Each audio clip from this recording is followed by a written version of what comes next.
আসসালামু আলাইকুম সুপ্রিয় দর্শক, সবার কী অবস্থা? হাজির হয়ে গেলাম দীপ্ত টিভি নিবেদিত মাশরাফি জুনিয়র নাটকের 1118তম পর্বে কী সব ঘটতে চলেছে তার অগ্রিম আপডেট নিয়ে। এই পর্বটি কেউ মিস করবেন না, কারণ এই পর্বে আপনারা দেখতে পারবেন আয়ানকে দেখা যাবে সে এবার মনির মুখে সমস্ত কথা শুনে অবাক হয়ে যাবে। সে মনিকে বলবে, মনি, তোমার এতদিনের স্বপ্ন এইভাবে ভেঙে গেল, আর তুমি এত শক্ত আছো কী করে বলো তো? উত্তরে মনি বলবে, তাহলে আমার কি করা উচিত আয়ান? আমাকে ভেঙে পড়তে দেখে বুঝি তুমি খুশি হতে? একদিক থেকে তো ভালোই হয়েছে, এখন আমি সংসারে ভালোভাবে মন দিতে পারবো, খালাম্মার ঠিকমতো দেখাশোনা করতে পারবো। তখন আয়ান বলবে, মনি, সত্য করে বলো তো মাঠে তোমার সাথে কি হয়েছে?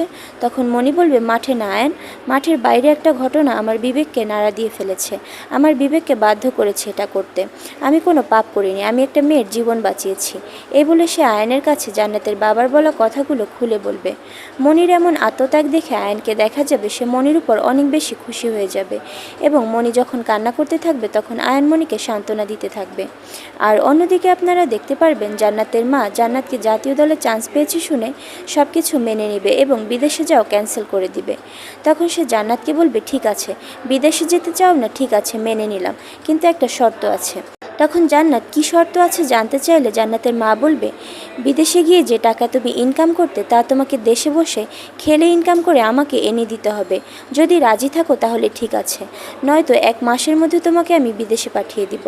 আর এছাড়াও থাকছে আশ্চর্য সকল ঘটনা। সুতরাং সবাইকে মাশরাফি জুনিয়র নাটকের আগামী পর্ব দেখার আমন্ত্রণ রইল। আর হ্যাঁ, ভিডিওটি ভালো লাগলে অবশ্যই চ্যানেলটি সাবস্ক্রাইব করুন। ধন্যবাদ।